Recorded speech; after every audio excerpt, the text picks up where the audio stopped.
जी, अस्सलाम वालेकुम। मैं हूं डॉक्टर ज़ैन अली। मैं चाइल्ड स्पेशलिस्ट हूं डॉक्टर ज़ियाउद्दीन यूनिवर्सिटी हॉस्पिटल में। आज हम हेल्थ टीवी पे हैं और लाइव ऑन है ज़ियाउद्दीन यूनिवर्सिटी एफएम 98.2 पे भी हैं। अच्छा, आज का जो हमारा टॉपिक है वो है खसरा, मीज़ल्स। आज हम खसरा के बारे में बात करेंगे। इसमें हम लाइव कॉल्स भी लेंगे। हमारा नंबर है 021-3530-5778, 021-353-05-779। आइए अब हम एक मीज़ल्स का पैकेज देखते हैं। खसरा की बीमारी एक छोटे पैरामाइक्सो वायरस की वजह से होती है।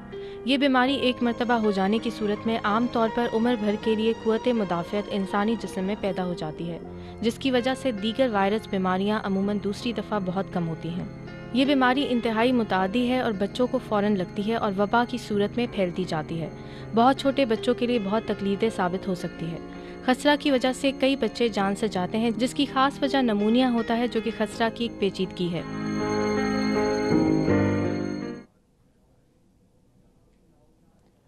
जी नाज़रीन, तो आपने खसरा के बारे में एक रिपोर्ट देखी। खसरा एक वायरस की वजह से होता है, जो कि एक पैरामिक्सो वायरस होता है। और खसरा उन बीमारियों में से है जो बच्चों में जानलेवा होती है। जो 5 बहुत इंपॉर्टेंट डिजीज़ जिनकी वजह से बच्चों की डेथ हो जाती है, उनमें से खसरा है। वो तमाम बीमारियां जिनके ख़िलाफ़ वैक्सीन बनाया जाता है, उसमें मीज़ल्स भी एक है। अच्छा, अब खसरा होता कैसे पता चलता है कि किसी को खसरा है? आजकल बहुत ईमानदारी से मैंने इतने सालों में इतनी खसरा कभी नहीं देखी जितनी पिछले 3, 4, 5 महीनों में देखी है। और खसरा में पहले बुखार चलता है कुछ दिनों तक, 4-5 दिन, फिर उसके बाद एक लाली सी रैश, जिसको हम बोलते हैं, रैश निकलती है। रैश के साथ साथ, रैश से पहले ही आप देखते हैं कि जी बच्चे को थोड़ा नज़ला हो जाता है, नाक बहनी, ऐसे फ्लू जैसी नाक बहनी शुरू हो जाती है, खांसी हो जाती है। एक और बड़ी ज़रूरी चीज़ जो बच्चों में देखी गई है खसरा में, वो आँखों को बहुत क्लोजली देखना पड़ता है, क्योंकि इसमें कंजक्टिवाइटिस यानी आँखों में लाली हो जाए, रेड आई बोलते हैं जिसको, तो कंजक्टिवाइटिस हो जाता है। इसके अलावा तमाम बच्चों की वैक्सीनेशन का देखना बहुत ज़रूरी है, क्योंकि वैक्सीनेशन से होता यह है कि बच्चे कॉम्प्लिकेशन नहीं होती। तो हम जैसे तमाम पेरेंट्स को तमाम चीज़ें बताते हैं, तो उसमें इम्यूनाइजेशन या हिफाजती टीके लगवाना बहुत ज़रूरी है, क्योंकि हम वो भी बच्चे देखते हैं जिनको हिफाजती टीका लगा हुआ होता है और दूसरे वो बच्चे भी जिनको हिफाजती टीका नहीं लगा हुआ होता।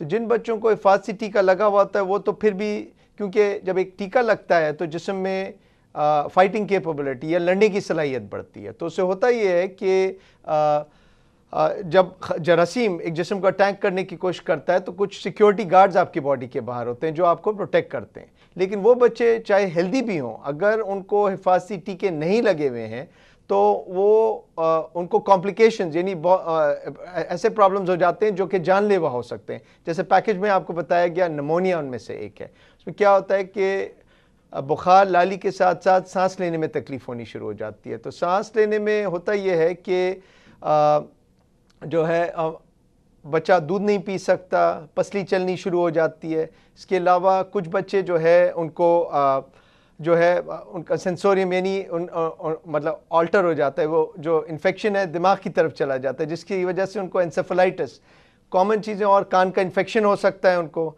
इसके अलावा कुछ बच्चों को खसरे के साथ साथ डायरिया भी हो जाता है, यानी दस्त लग जाते हैं। तो ये तमाम चीज़ें कॉम्प्लिकेशंस हैं खसरा की। तो इससे पहले कि एक आदमी कॉम्प्लिकेशंस की तरफ जाए, सबसे आसान चीज़ ये है कि हम बच्चों के हिफाजती टीके लगाते रहें। मैं फिर से आपको बताऊंगा कि हम इस प्रोग्राम में लाइव कॉल्स भी ले रहे हैं। नंबर मैंने आपको बताया है, दोबारा आपकी स्क्रीन पे भी आएगा।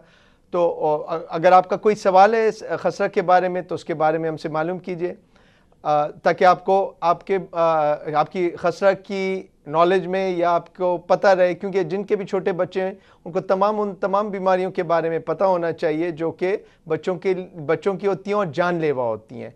आज भी अगर आप देखें तो तकरीबन 1 मिलियन बच्चे एक साल में उनकी डेथ हो जाती है खसरा से बेसिकली। तो अभी हमारा प्रोग्राम अभी कंटिन्यू रहेगा, हम अभी लाइव कॉल्स ले रहे हैं। अच्छा, इसके अलावा खसरे के बाद खसरा की जो रैश होती है, खसरा जो है सर से शुरू होता है, यूजुअली बालों के हेयर लाइन से शुरू होता है, पहले फेस पे आता है, फिर जिस्म पे आता है और फिर टांगों पे जाता है। तो जब टांगों पे जाता है तो फेस से डिसअपियर यानी गायब होना शुरू हो जाता है, और शुरू में ये लाल होता है, उसको रैश का नाम हम देते हैं मैक्यूलर पैपुलर। और बहुत सारी बीमारियां हैं जिनमें कि मैक्यूलर पैपुलर रैश होता है, लेकिन खसरा में चूंकि जैसे आपको बताया नज़ला, खांसी, आंखें लाल हो जाती हैं, कंजक्टिवाइटिस भी हो जाता है, तो उसको हम डिफ्रेंशिएट कर सकते हैं कि कोई ड्रग एलर्जी तो नहीं है। ड्रग एलर्जी में यूजुअली आंखें स्पेयर्ड होती हैं बेसिकली। अच्छा, तो अब और कौन कौन से जी, अच्छा हम थोड़ा ब्रेक लेंगे, एक कॉल लेंगे जी। अस्सलाम वालेकुम। हेलो जी जी, अस्सलाम वालेकुम डॉक्टर साहब। वालेकुम अस्सलाम। अपना प्लीज नाम और आप अपनी जगह बताइए, कहाँ से बोल रहे हैं आप? हेलो डॉक्टर साहब, राशिद बात कर रहा हूँ। कौन? राशिद बात कर रहा हूँ। राशिद, बोलिए आप कहाँ से बोल रहे हैं राशिद? जी, कराची से बात कर रहा हूँ डॉक्टर साहब। अच्छा जी, कराची से बोल रहे हैं राशिद। आपका क्या सवाल है राशिद? सर, ये मैं मालूम करना चाहता था, ये खसरा और चिकन पॉक्स वगैरह में क्या फ़र्क होता है, और दूसरी क्या ये हाथ लगाने से फैल जाते हैं? अच्छा देखिए, खसरा आपका बहुत अच्छा सवाल है राशिद। इन्होंने पूछा है कि खसरा और चिकन पॉक्स में कैसे मालूम कर सकते हैं कि कौन सा खसरा है कौन सा चिकन पॉक्स है। खसरा जो होता है उसकी जो लाली होती है या रैश जो होती है, वो जैसे आपको बताया कि वो मैक्यूलर यानी छोटे छोटे ऐसे वो स्किन से उभरे हुए नहीं होते हैं, और यूजुअली उसका एक डिस्ट्रीब्यूशन होता है, यानी वो फेस से फिर पेट पे फिर टांगों पे। जो चिकन पॉक्स की रैश होती है वो उसमें वो पानी भरे हुए दाने होते हैं, वो बुलस मतलब वेजिकुलर होते हैं, तो उसके अंदर पानी भरा हुआ होता है। उसका डिस्ट्रीब्यूशन भी एक्सट्रीमिटीज़ पे मतलब हाथों पे और पेट पे ज़्यादा होती है। उसका जैसे खसरा ऊपर से नीचे जाती है, इसका वैसा डिस्ट्रीब्यूशन नहीं होता, तो अलग होता है दोनों का। और हाँ, दूसरा आपका सवाल इसमें ये था कि क्या हाथ लगाने से, जी हाँ बिल्कुल, ये करीब रहने से यानी ड्रॉपलेट इन्फेक्शन है, ये रेस्पिरेटरी से जो आप अपने जब बात करते हैं मतलब टच करने से एक दूसरे से हो सकता है, कांटेक्ट से हो सकता है, एक जगह पे रहने से हो सकता है।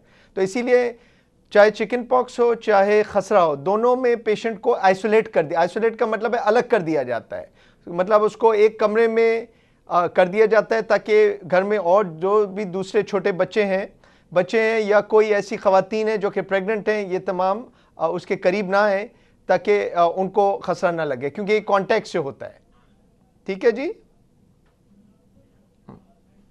अच्छा जी, अच्छा तो हम अभी खसरा की बात कर रहे थे कि अब जो है अगर खसरा हो जाता है किसी को, तो जैसे हमने बताया कि दूसरे उसको मरीज को आइसोलेट कर दिया जाता है दूसरे लोगों से, ठीक है, अलग कर दिया जाता है ताकि क्योंकि कांटेक्ट से खसरा फैलता है। और दूसरा ये है कि उसकी तमाम चीज़ें जैसे उसकी बेडशीट है, उसका टॉवल है, ये तमाम चीज़ें अलग कर दी जाती हैं। ठीक, अच्छा एक हम और कॉल लेंगे जी। अस्सलाम वालेकुम। वालेकुम अस्सलाम जी, आप अपना नाम और जगह का नाम बताइए प्लीज़। डॉक्टर साहब, मैं इकबाल बात कर रहा हूँ कराची से। इकबाल कराची से, जी इकबाल बोलिए। डॉक्टर साहब, मेरे पिछले 1 साल से ना मैं बीमार हुआ था। जी जी। तो चेकअप वेकअप कराया तो मलेरिया कह रहे थे, लेकिन मलेरिया का भी चेकअप कराया, वो भी क्लियर था। जी जी। तो मेरे जिस्म में दर्द और मुझे टेम्परेचर हो रहा था। 1 हफ्ते बाद मेरा टेम्परेचर टूटा, मैं अपने काम पे दोबारा लग गया। जी मेरी जी। मोबाइल की शॉप है ना, हाँ। काम पे दोबारा लग गया। उस दौरान मेरी फिर दोबारा से तबीयत खराब हुई, फिर मुझे टेम्परेचर। उसके बाद मैंने बिस्तर वो पकड़ा है कि बस 3 महीने तक मैं बिस्तर पे रहा हूँ, और मेरी पूरी हड्डियों में ना दर्द शुरू हो गई। 3 महीने तक मैं बिस्तर पे रहा हूँ। उसके बाद दोबारा डॉक्टरों को चेक कराया, फिर पेन किलर का इंजेक्शन लगवाया। इस तरह से इंजेक्शन लगा के हर 8 घंटे में मुझे इंजेक्शन लगता था। आहिस्ता से मेरी थोड़ी सी तबीयत बेहतर होने लगी। अभी मैं चल तो सकता हूँ और काम वगैरह भी कर रहा हूँ, लेकिन मैं बहुत जल्दी थक जाता हूँ। अच्छा। मेरी हड्डियों में, मेरी उंगलियों में, मेरी दाढ़ में, मेरे उंगलियां जो पाँव की हैं वो फोल्ड भी सही तरह से नहीं होती। अच्छा। अगर मैं कोशिश करता हूँ तो मेरी दर्द होती है। अच्छा। और ज्यादा देर में खड़ा भी नहीं हो सकता।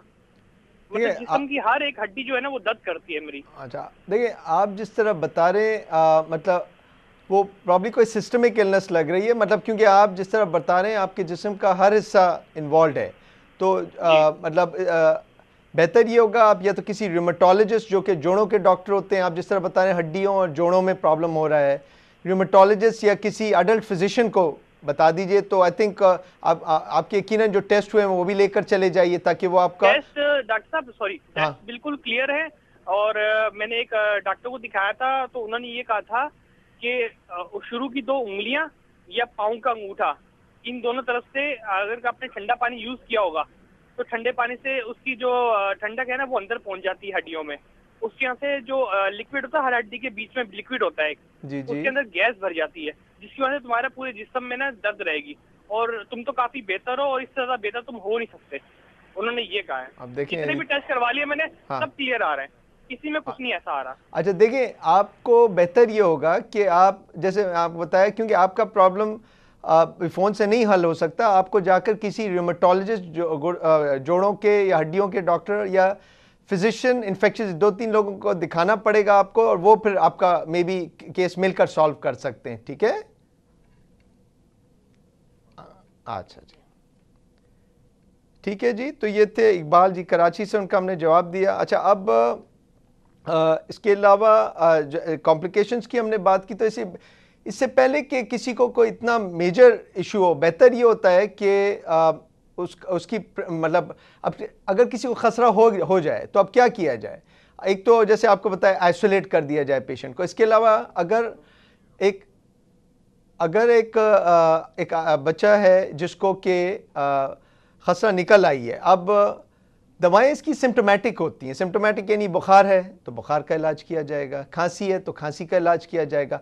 लेकिन अगर एक पेशेंट को निमोनिया है या उसके तो फिर याद रखिए उस बच्चे को दाखिल करना पड़ता है। उस बच्चे को दाखिल किया जाता है और उसके प्रॉपर टेस्ट कराए जाते हैं, एक्सरे कराया जाता है और उसको फिर इंजेक्टेबल एंटीबायोटिक्स पे दिया जाता है। तो इसके अलावा एक और विटामिन जो तमाम खसरा के बच्चों को दिया जाता है वो है विटामिन ए, और उसके वो WHO भी प्रोवाइड करती है। आप किसी भी करीबी हॉस्पिटल में जाएंगे तो अलग से खसरे के लिए कोई दवा नहीं है, लेकिन विटामिन ए से होता ये है कि आप की जो है स्किन का चूँकि ज़्यादा मसला होता है तो वो बेहतर हो, मतलब उसकी केराटिनाइजेशन हो जाती है स्किन की, तो स्किन बेहतर हो जाती है। ओवरऑल तमाम म्यूकस मेम्ब्रेन्स आपके इम्प्रूव कर जाते हैं।